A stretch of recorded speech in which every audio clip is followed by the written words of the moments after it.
Hi, welcome to Mental Health Mondays. I'm Heidi Gaiman from ilovemyshepherd.com, and this is our short segments about everything mental, emotional, and relational health.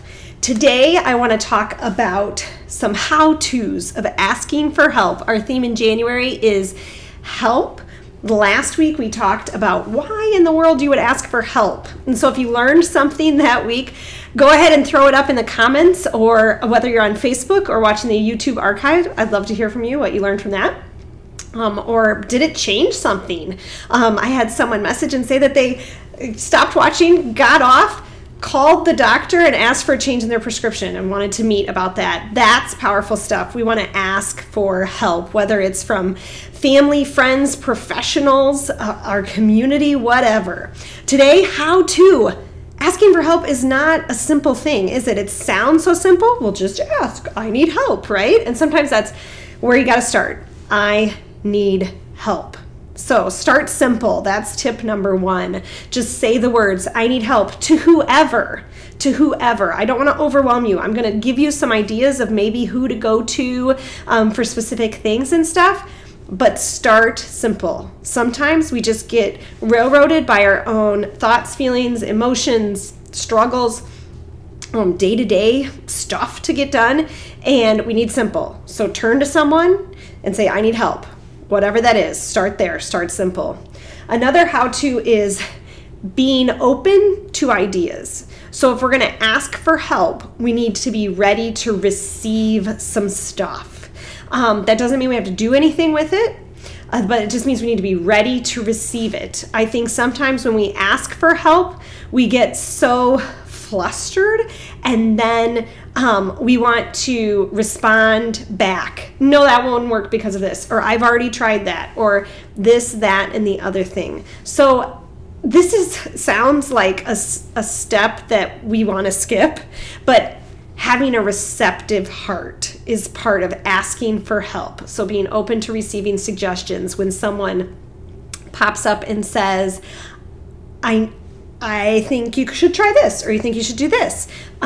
You don't always have to respond to everything. We don't have to give them a reason why or why not we're going to do that in the moment. Feel free to have a receptive heart and go nowhere with it immediately. Take some notes. Excuse me, have some thoughts, and just be real. And I think that's one how-to of asking for help is having a receptive heart. Another how-to is to consider the right person. So I need help for fill in the blank, and then considering who you're going to ask. I need help for I have a dry skin problem right now. Is my husband going to be very useful for that? I don't know, but I definitely started with him, which is maybe not the best person to start with, right? So who is the best person for that thing? I need help for fill in the blank, and consider your list of options of people you could go to. My friend Genevieve, who knows a lot about essential oils and alternative remedies for different health stuff. I could go to a dermatologist. I could go to my family practice doctor. I could go to that health fair they're having at the college, stuff like that. So you can make a little list. I need help for fill in the blank, and consider the people that would have some knowledge, some help. When we talk about emotional things, like I need help for my marriage, then I think sometimes we start to feel so much emotion attached to that we start to be like, I don't even know who to go to. And so when you don't know, that's I need help for blank. You rally some friends, you rally some support. I need help for my marriage. The first thing I'm going to do is just have someone that will listen, just have someone who's non-judgmental. I need help for my marriage. You might also say marriage counselor, right? That's a good place to start. I need help for my marriage. You might put pastor in there.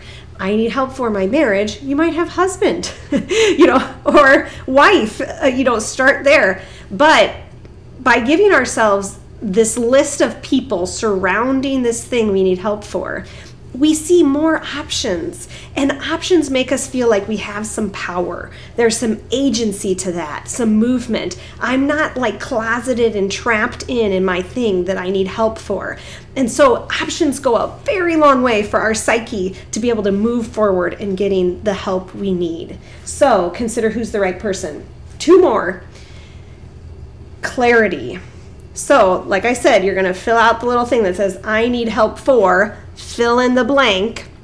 We want to be clear. So, another thing to do is say, I need help for, and I said marriage. So, let's say something like family related, my job. Let's do that. I need help for my job.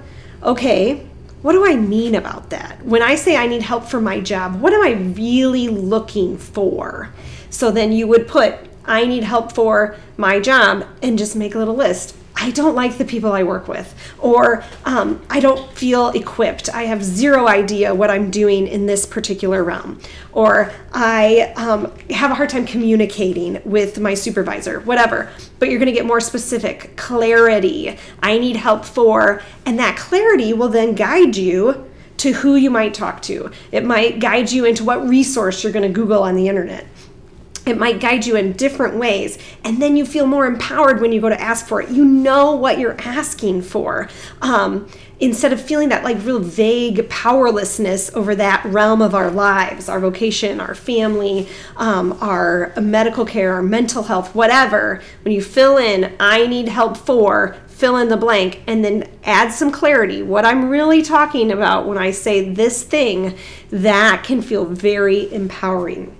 The last thing I want to tell you about asking for help is try, and try again. Very rarely, sometimes, kittens and unicorns and stars and the Holy Spirit all align, and we get the help we need the first time. But friends, that's so rare. Sometimes we have to ask more than once, and sometimes we have to ask multiple times. This is becoming your own advocate, and you can do it. You can be that advocate. You know what you need. And so being able to say, this thing that I tried, maybe I asked somebody for help and they offered this, I tried it, it did not help. I'm going to try again. I'm going to do something else. Or I'm going to try that thing again and see if it works this time. Sometimes asking for help can feel like hitting our heads against the wall. I totally sympathize, and I think this is one thing that stops us from asking for help. So we try again. This is especially true when you're working with finding a good professional for you. So you're trying to find a doctor for a certain condition, especially in psychiatric or mental health care. You're trying to find a counselor or a therapist, a social worker, someone to help you with a mental health problem in particular.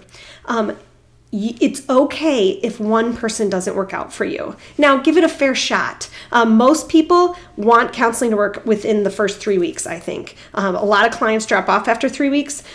Give it at least 6, but sometimes you need to give it like 6 months. Relationships aren't formed in a minute, and counseling, especially, and even like medical care, develops over time. So giving it a little moment to develop, but also it's okay to say that professional, I don't feel it. Be honest with them. Don't jet out and be like, I'm just not returning their calls. But at the same time, this isn't working for me. I need something a little different. There's a lot of different kinds of therapy practices. Sometimes talk therapy, where there's we call it cognitive behavioral processes and stuff, is really helpful to help you reframe things. Sometimes you need something more specific, like play therapy for your child, or, I'm specialized in EMDR, which we'll talk more about another time.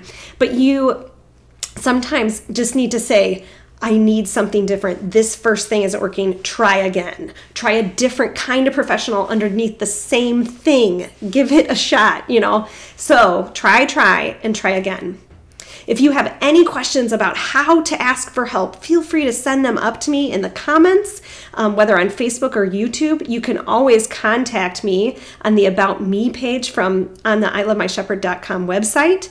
You can also, on the About Me page on the ilovemyshepherd.com site, give us your story. Tell us about how you've asked for help and what it did.